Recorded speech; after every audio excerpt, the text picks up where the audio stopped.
Hi, everyone. I'm really honored to be up here to introduce our keynotes today, this morning. First, we have Dr. Susan Margulies. She leads the U.S. National Science Foundation's Directorate for Engineering.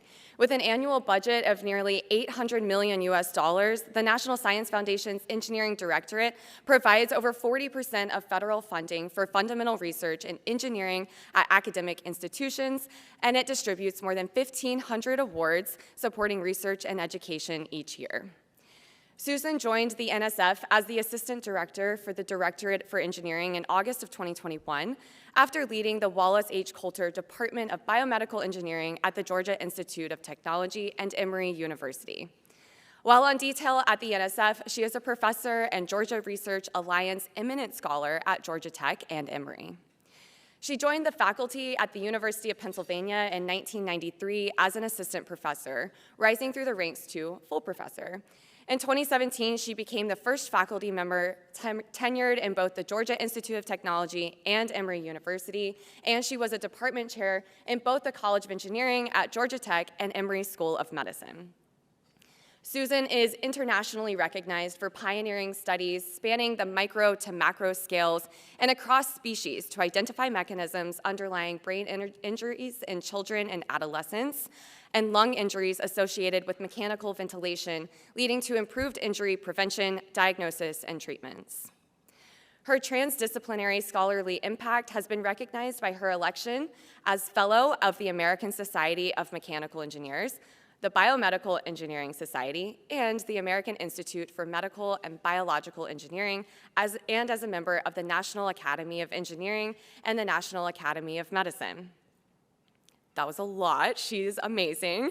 And our next one is equally amazing. Waleed Abdulati is director of the Cooperative Institute for Research in Environmental Sciences, or CERES, I hope I said that right, a joint institute of the National Oceanic and Atmospheric Administration, or as we all know it, NOAA, and the University of Colorado Boulder, CU Boulder. He is also a professor in CU Boulder's Geography Department. Dr. Abdulati's research focuses on the use of satellites and aircraft to understand how Earth's glaciers, ice sheets, and sea ice are changing and the implications of those changes for the Earth system.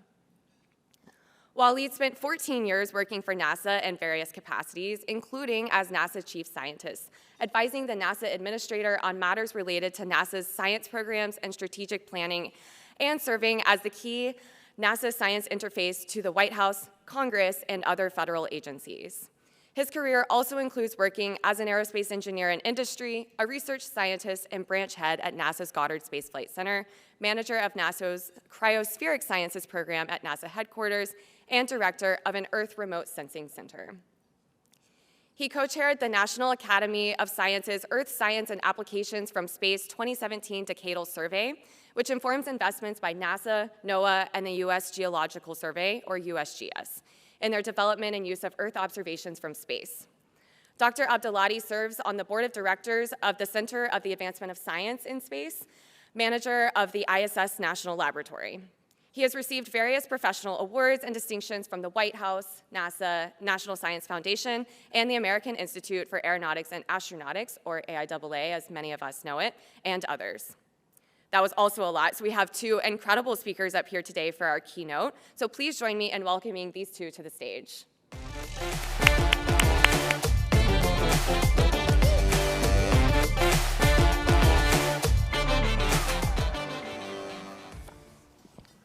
Well, thank you. It's good to see everybody. Can you hear me okay? After getting mic'd up, just as I stood up, I caught the wire and it fell off. So, guys in the back, okay.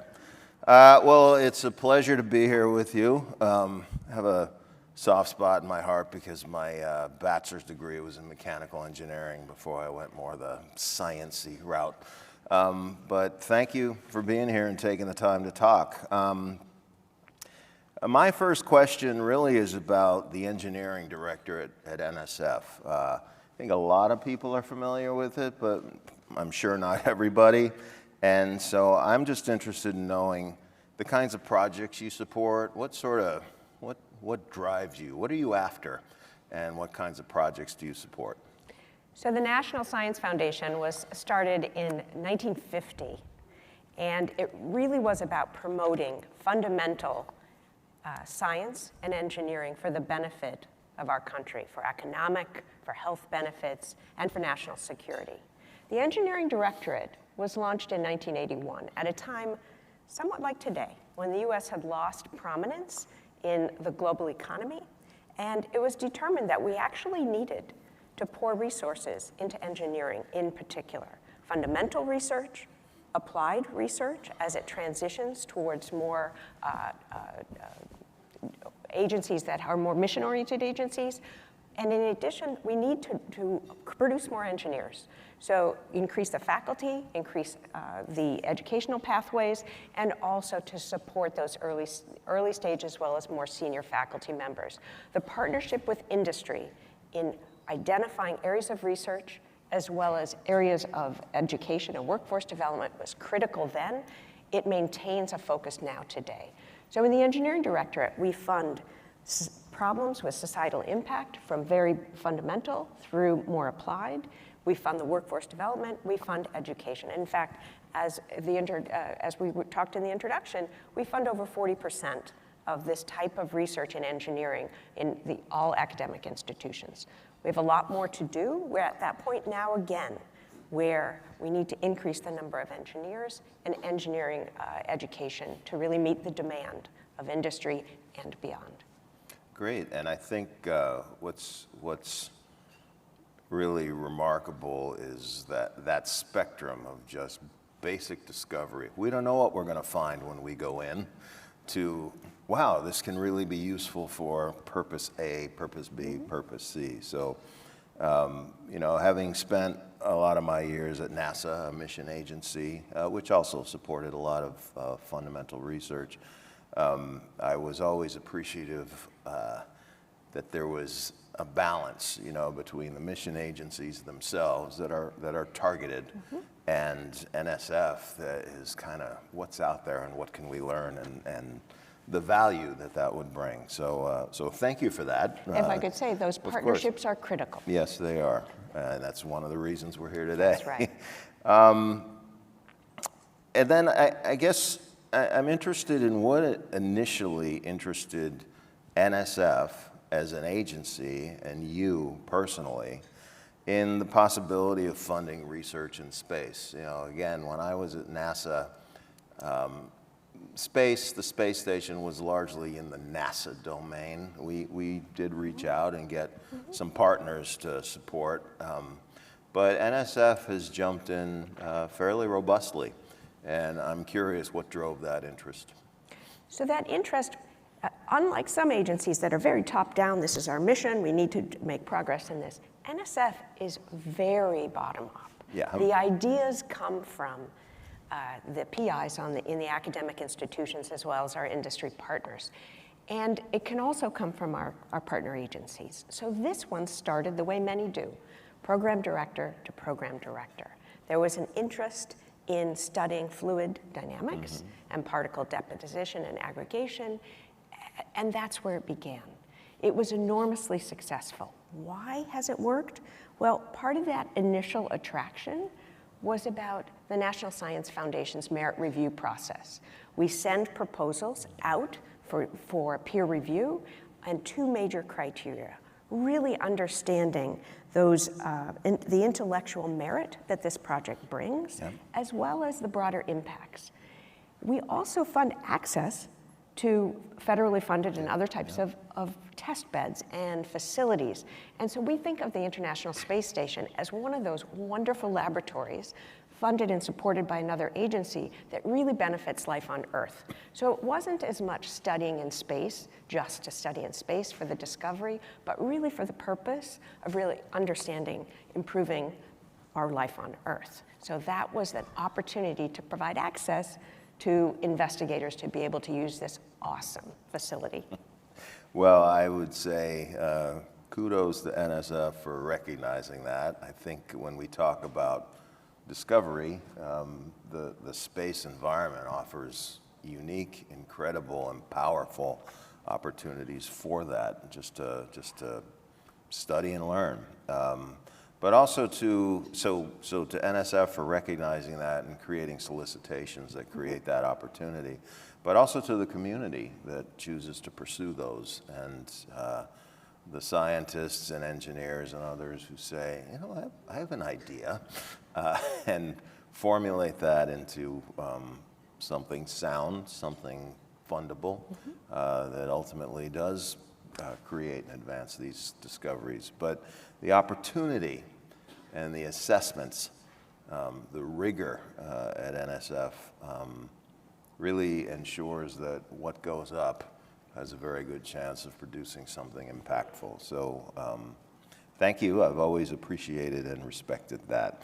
The projects that NSF has supported with the ISS National Lab, I mean, there's been a range of them, but some, as I heard a little yesterday and through other conversations, focus on tissue engineering and transport phenomena. So these, you know, when I initially learned about how NSF solicits and manages the activities on ISS, I thought, well, of course I see the engineering component, but I also would have thought something more in the science directorates as well. But sticking with and I came to understand why that's so, because you know, the microgravity environment creates kind of a different kind of engineering space, if you will, for these studies and discoveries. But in the area of tissue engineering and transport phenomena, why were these areas chosen? Why is this a focus? So I think what this offers the investigators, the opportunity for fundamental discovery of phenomena that can be masked by gravity. When we think about the multiple factors that go into particulate aggregation, let's just take that as an example, or tissue engineering. Life on Earth, we have, under most circumstances, gravity dominating. But those weaker forces are critical to understanding how phenomena occur and how we might be able to maximize, utilize them, or intervene in those weaker phenomena that are weaker but important in the next steps or in manufacturing of tissues, for example. I'm going to give you a few examples, but the masking piece is huge. And right now on Earth, we have a few opportunities to relieve a phenomenon of gravity. We have parabolic flight, we have drop tubes, but those are situations where gravity, low gravity situations are created just for seconds, or if you're lucky, a minute or two.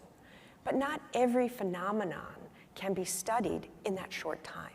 And what the International Space Station gives us an opportunity, in low Earth orbit, we can unmask these phenomena for weeks, and that really gives us deep insight. Not every phenomena can be measured very quickly.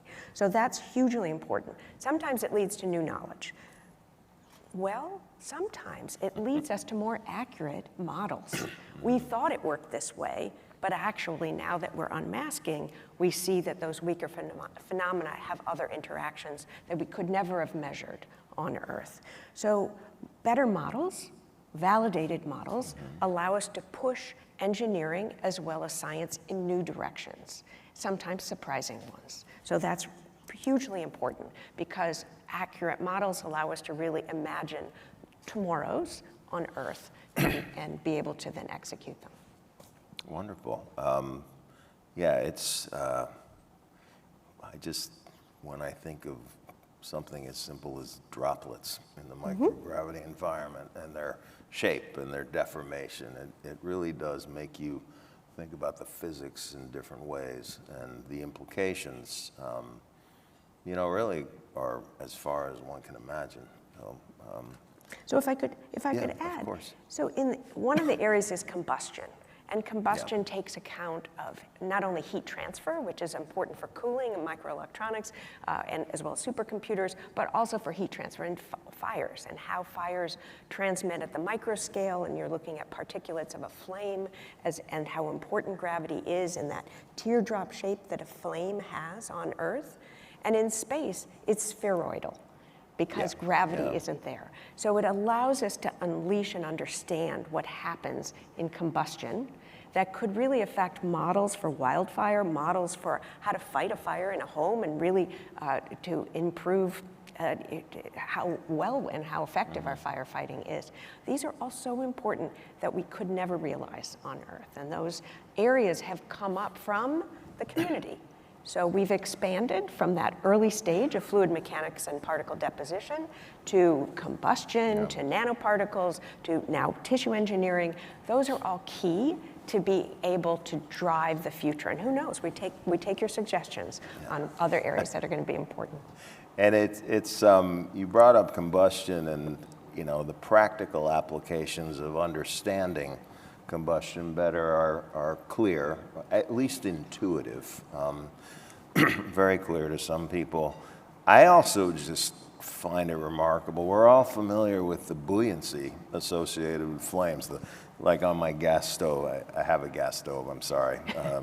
Hope your vent is on. My kids will sue me later. But you see the blue part of the flame and turn, excuse me, into the red, and the shape and the upward motion, and even if you put your hand somewhat over it, you feel an updraft. And just thinking about those processes in the absence of gravity, it's just remarkable. It's a good thought experiment, and I'm glad that you support real experiments, so it doesn't just have to be in my head, because that'll only take us so far. So later today, there's going to be a panel that talks about medicine and health in space, which is so, so important. So when we began by studying tissue engineering, we were thinking more of how to improve life on Earth. That's what we fund.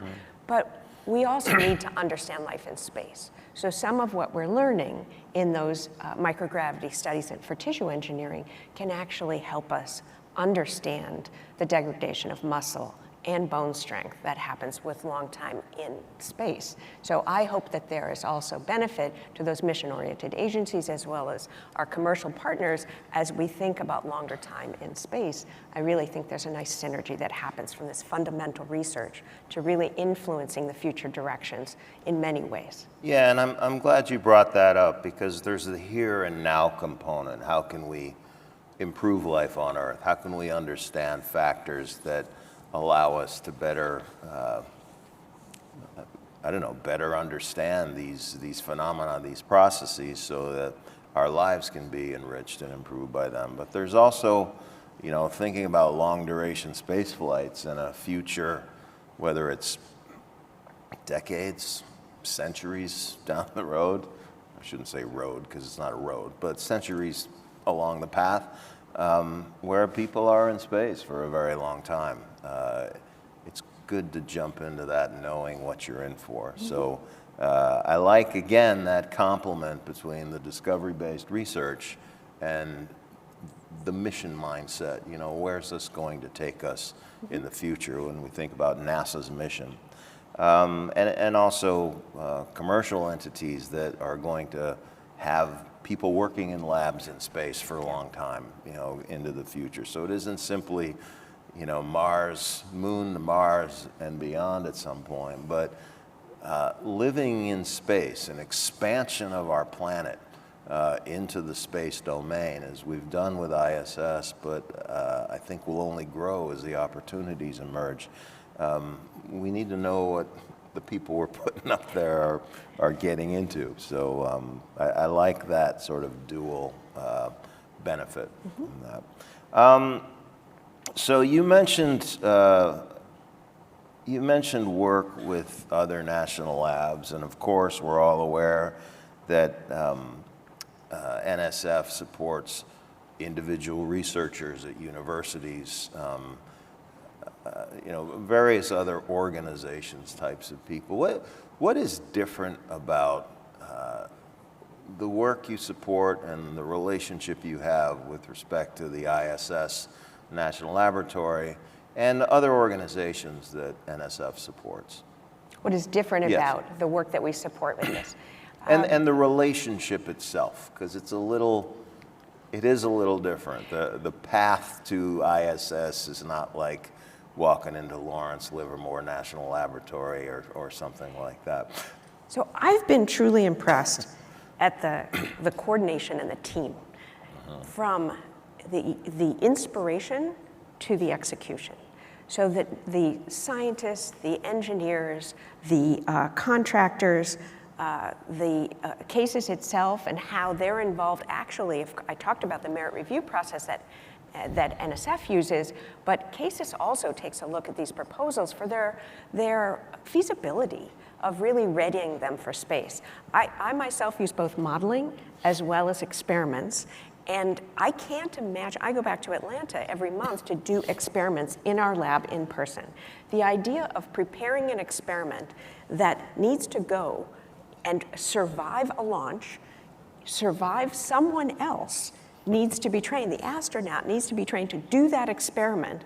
The equipment needs to be resilient enough that it can operate without any tinkering, and it's very clear how to operate it. CASIS is a hugely important partner in that because they also advise us which projects are likely to survive that sort of remote, but also the space station itself.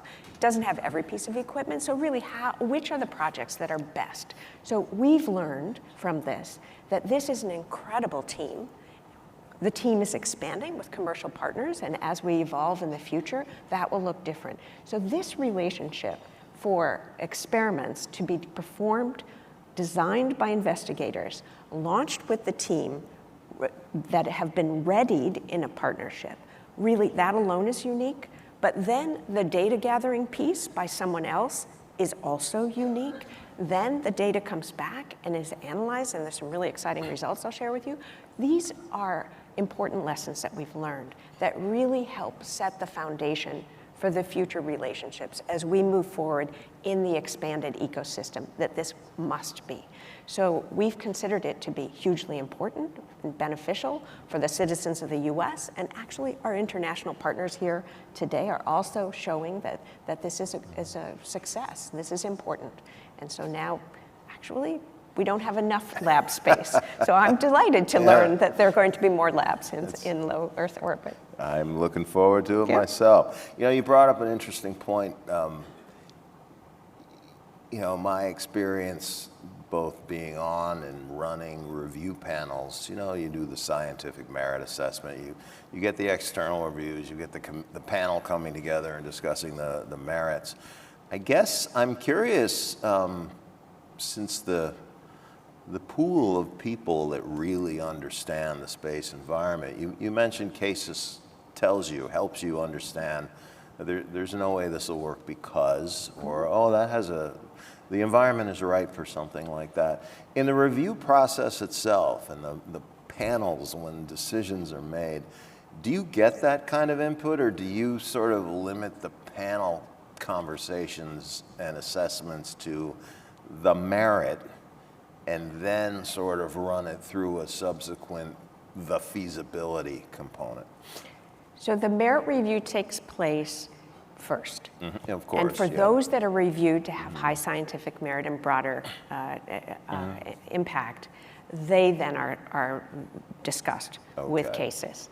And so CASIS comes back and says, well, these are more feasible than others. Not a chance. So we might get really excited about something, but you know, it just can't be done. And so it really helps us make smarter decisions. Yeah. But ultimately, the merit has to win first. Well, I understand that. I guess I wondered how many people in the room kind of in those review panels kind of understand that environment, or is it really a one set of assessment and then over to then engage with CASIS on here are the things that emerged as scientifically fascinating and of merit that we'd like to pursue, and then there's kind of the reality check that CASIS brings to the table. So we started in 2016 was our first, we accepted our first proposals. So we have reviewers who are now more informed about this. Yeah. So even if I'm sure you've all been in a room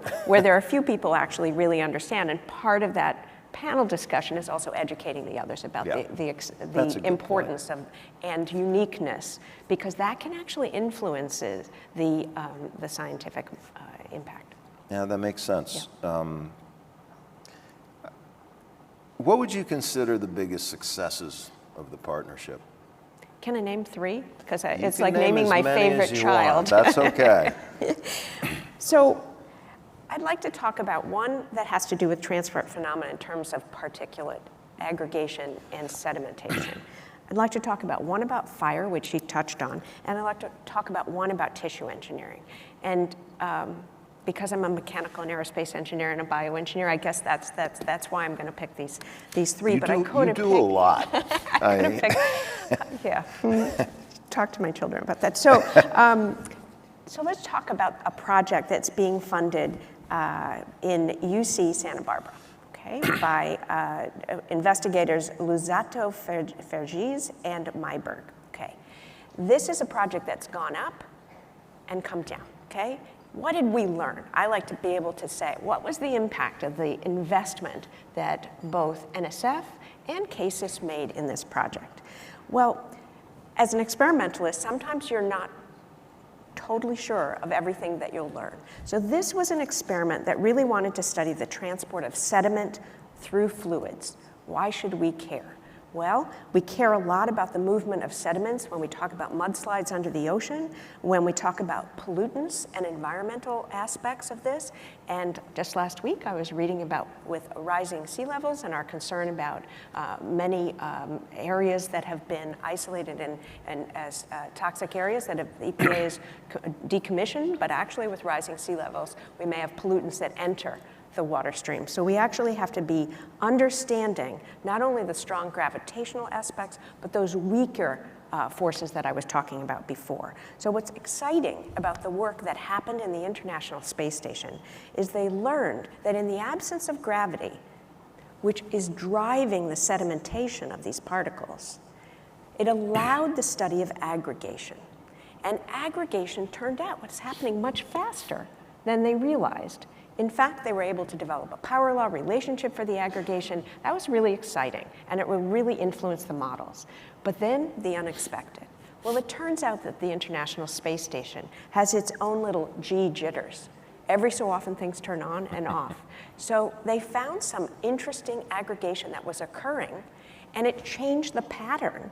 And what was happening during the periods without the jitters, between the jitters, if you will, was a little different. So they ended up getting clumps that were different from what would happen on Earth and different in those periods of really, truly microgravity. And they learned that there are possibilities for manufacturing in low Earth orbit to create types of aggregations that they didn't even imagine were possible. So that's one example. The second one was with fire. So this is a project that is funded from to Case Western Reserve University and the Universities of Space Research Association. And they were studying flammability against, now they're thinking of fires and home fires and so on, where how do we fight those fires, not just wildfires in open areas. And they were able to validate various fire models with different surfaces and surface thicknesses. It's really going to help reduce deaths and reduce the economic impact of fires. So it allows us to create safer buildings and structures, but also understand how to fight fires. The tissue engineering one is kind of interesting to me because this is a project at Stanford University and the VA in Palo Alto. This is one I mentioned about life in space, really affects our bones and our muscle content. Now think about what happens naturally on Earth. As we age, face it, we're all aging, muscle mass is reduced, bone density is reduced. Can we create a test bed in low Earth orbit that reproduces at a faster rate than what happens naturally on Earth with aging? And the answer is yes. So they were able to validate sarcopenia, which basically is muscle loss that happens in space, actually mimics that of aging. Sometimes things that happen in low Earth orbit are different than what would happen, but this is actually mimicking aging, but at a faster pace. Now we can actually develop biomarkers of this type of aging and study it. We can also develop interventions and using the test bed of the tissue model in space test those to be able to then look at new therapies that would happen here on Earth. So those are examples of things that went up, were intensely interesting and useful to actually benefit here life on Earth. Wonderful. And I know there's more, but those are some great highlights. What do you consider the biggest challenges? I think, well, first of all, funding is always a challenge, and I'm a No- federal no agency. argument We in the actually room have there, to say, right? you know, we don't fund everything that is reviewed with the highest merit. We really, and even after picking and the partnership with cases. So to date, we have invested, NSF has invested $20 million in 70 awards for 50 projects that are in the 25 states in the US. We have solicitations now in workforce development and to create opportunities in regions of our country that don't historically participate in research in space. So we're trying to create more on-ramps for people and for the research to create access. Funding is one of those challenges.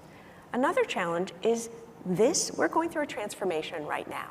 How will we navigate to that new normal? This conference is hugely important to listen, and it will take many partners to really navigate to an expanded ecosystem that can create more opportunities. So I'd say that's also a challenge.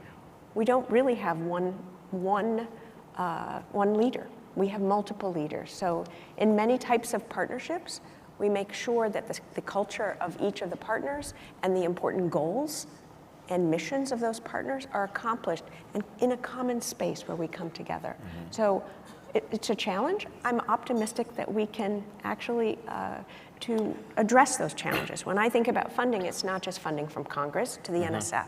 We have many partners with industry mm-hmm. where they're co-funded streams, where industry comes together in a memorandum of understanding in the same way CASIS comes in and says this is feasible. We might have a memorandum of understanding with industry to say we're interested in expanding the projects that are funded because it can really benefit the economy in the U.S. on Earth. So. Yeah, and I think, as you mentioned, 2016, you're young in this game. Yep.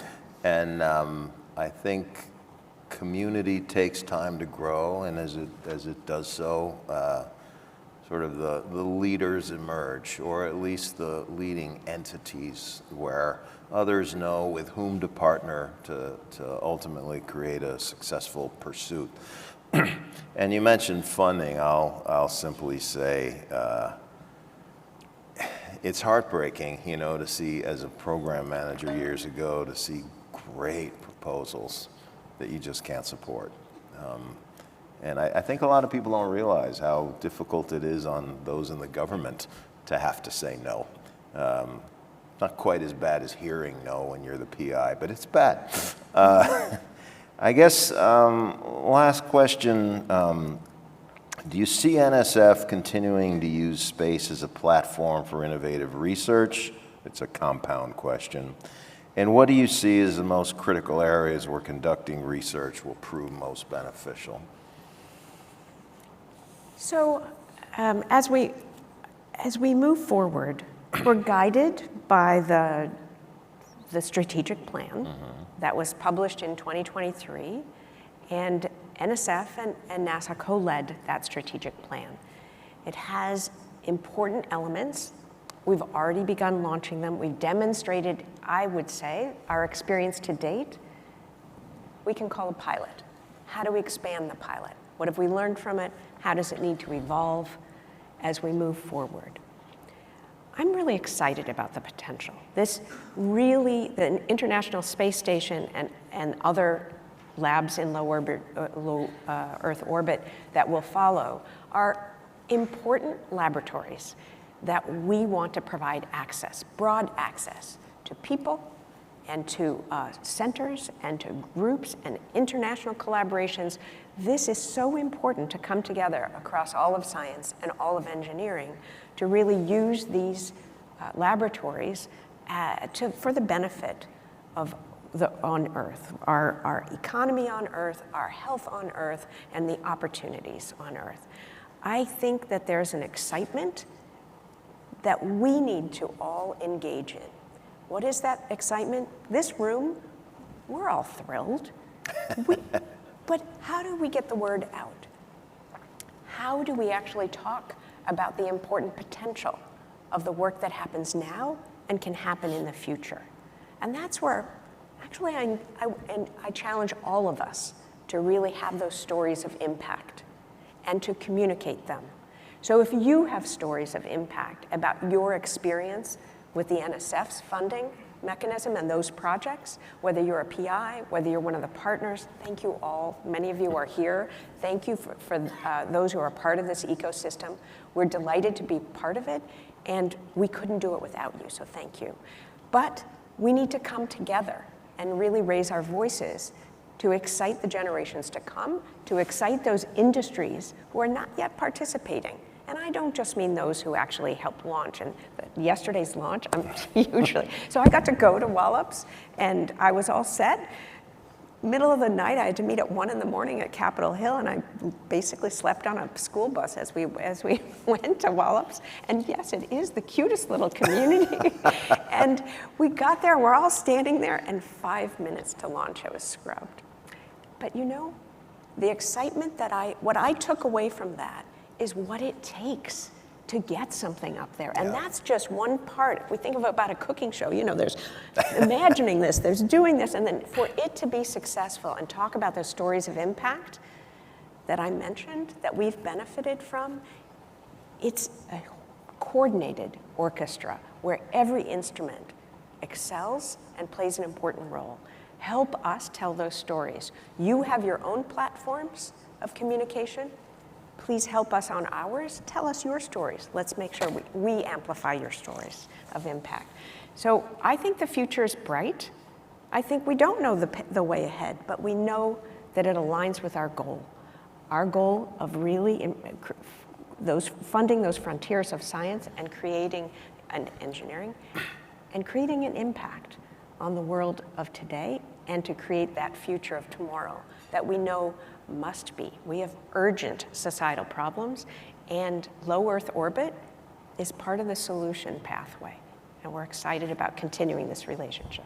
Well, and I'm, excuse me, I'm delighted to hear you say that. I feel exactly the same way, and we approach this from the science and engineering perspective of users, you know, who see the opportunity. I am going to take the opportunity to give a shout out to those of you who make it possible and will continue to do so in the future. We're, excuse me, about close to time, but I wanted to just ask if you had any final thoughts you'd want to share that we didn't touch on, or if we covered it all, great. But any parting, I almost said parting shots, any parting words for our group here? 2 parting words. The stories of impact are broader than just the science and the engineering outcomes. The stories of impact include your personal stories. Your personal stories, your journey of how engaging in this ecosystem has changed you. Because as we started talking about earlier, as much as we hope to learn in low Earth orbit, we are actually changing our pathways of how we view tomorrow by these experiences.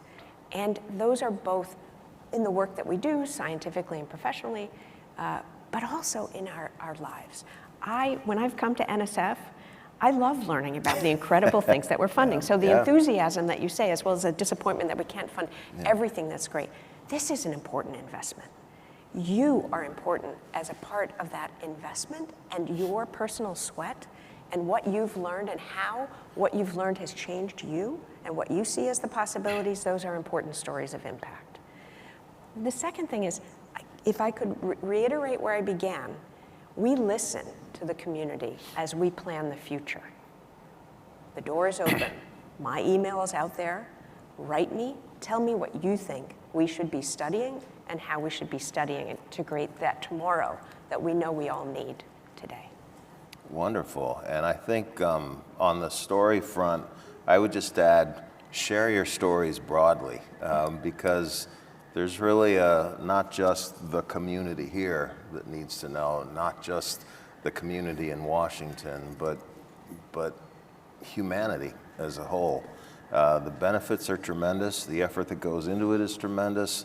The energy that funding agencies put into it is tremendous. And we all benefit when those stories are realized and shared. So with that, please join me in thanking Dr. Margulies for her time. And I will turn it over to Patrick in just a minute, but please, thank you so much for the conversation.